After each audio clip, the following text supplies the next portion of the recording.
ইংরেজিতে কথা বলতে গিয়ে একটা খুব সাধারণ কিন্তু মজার ভুল আমরা অনেকেই করে ফেলি। আমার এক বন্ধু আছে পল্টু, ওর কথাই ভাবুন না। চলুন আজ ওর একটা মজার ভুলের গল্প শোনা যাক, আর সেই ভুলের সমাধান করতে করতে পাস্ট টেন্সকে একদম পকেটে পুরে ফেলা যাক। তো সেদিন কি হয়েছে, পল্টু তার বসকে একটা খুব জরুরি ইমেল লিখছে। সে আসলে বোঝাতে চাইছে যে কাজটা গতকালই শেষ হয়ে গেছে, প্রজেক্টটা একদম রেডি।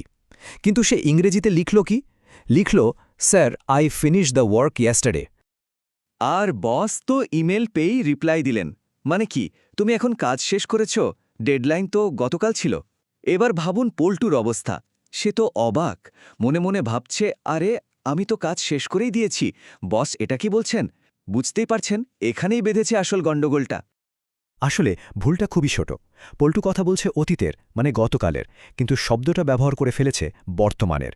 ইংরেজিতে এই যে হয়ে যাওয়া কাজ বা অতীতের গল্প, এটা বলার জন্য একটা খুব সহজ নিয়ম আছে, আর সেটারই নাম হলো পাস্ট ইনডেফিনিট টেন্স।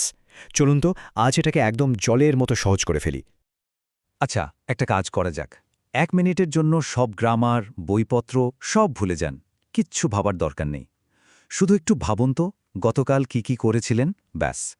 এই সহজ ভাবনাটাই কিন্তু আমাদের আজকের আলোচনার চাবিকাঠি। কি করেছিলেন কাল?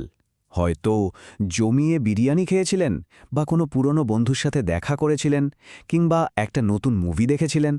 দেখুন, প্রত্যেকটা কথাই কিন্তু আমরা বলছি খেয়েছিলেন, করেছিলেন, দেখেছিলেন। আমরা কি বলছি যে আমি বিরিয়ানি খাই বা মুভি দেখি? না, একদমই না। এই যে ব্যাপারটা, ঠিক এই একই জিনিস কিন্তু ইংরেজিতেও হয়। বাংলাতে যেমন খাই শব্দটা বদলে হয়ে যায় খেয়েছিলাম, ইংরেজিতেও ঠিক সেভাবে ইট হয়ে যায় এট, আর সি হয়ে যায় স। ব্যাপারটা তো তাহলে খুবই সহজ, তাই না? শুধু শব্দটাকে একটুখানি বদলে দিতে হবে। আর এই বদলে দেওয়ার নিয়মটা, সত্যি বলছি, এটা সম্ভবত দুনিয়ার সবচেয়ে সহজ গ্রামারের নিয়ম। এখানে কোনো অ্যাম, ইজ, আর, এমনকি ওয়াজ বা ওয়্যার, কিচ্ছুটি ঝামেলা নেই। যদি বাক্যে কোনো কাজ বা অ্যাকশন বোঝায়, তাহলে এসবের কোনো দরকারই নেই। সূত্রটা কি? একদম সোজা। প্রথমে সাবজেক্ট, মানে যে কাজটা করছে, তারপর ভার্বের V2 ফর্ম, আর শেষে অবজেক্ট। এখন এই V2 শুনি অনেকে ঘাবড়ে যান। আরে বাবা, ঘাবড়ানোর কিচ্ছু নেই। V2 মানে হলো ভার্ব বা কাজটার পাস্ট ফর্ম, মানে তার অতীত রূপটা। যেমন ইটের V2 হলো এট।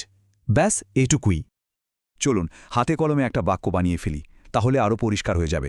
ধরুন প্রথমে নিলাম সাবজেক্ট, মানে আই, তারপর ভার্বের V2 ফর্ম, যেমন প্লেড, আর শেষে অবজেক্ট, ধরলাম ফুটবল। সব মিলিয়ে কি হলো? আই প্লেড ফুটবল, যার মানে আমি ফুটবল খেলেছিলাম। দেখলেন তো কি ভীষণ সোজা। তবে হ্যাঁ, একটা ব্যাপার আছে। এই টেন্সে পাকা হতে গেলে ভার্বের V2 ফর্মগুলো একটু জানতে হবে। কিন্তু শুধু জানলেই তো হবে না, তাই না? ওগুলোকে একদম মাথায় গেঁথে নিতে হবে।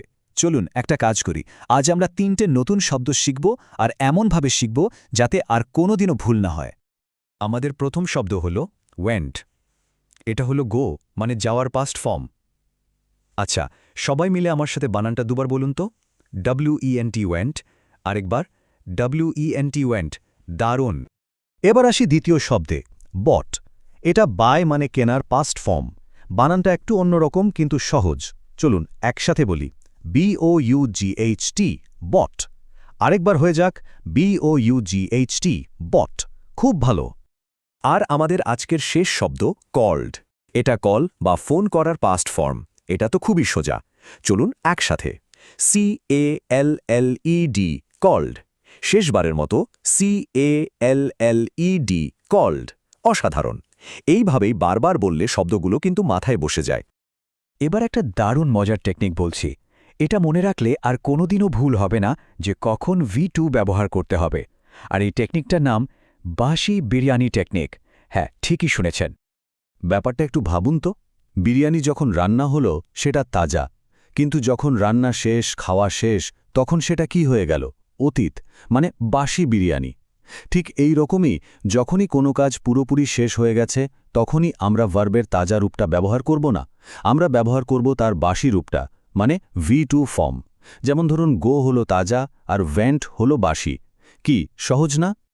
তো এই যে এত কিছু শিখলাম, বাসি বিরিয়ানির গল্প শুনলাম, এগুলো আমাদের রোজকার জীবনে, প্রতিদিনের কথাবার্তায় কিভাবে কাজে লাগবে? চলুন এবার সেটাই দেখি। কিছু একদম বাস্তব উদাহরণ দেখে নেওয়া যাক। ধরুন সকালে ঘুম থেকে উঠতে দেরি হয়ে গেল। কি বলবেন? I woke up late. বা ধরুন কাল কোনো বন্ধুকে ফোন করেছিলেন, বলতে পারেন আই কল্ড ইউ ইয়েস্টারডে। নতুন একটা জামা কিনলেন, বলতে পারেন I bought N new shirt. বা কেউ কোথাও বেড়াতে গেছে, তখন বলা যায় দে ওয়েন্ট টু ঢাকা।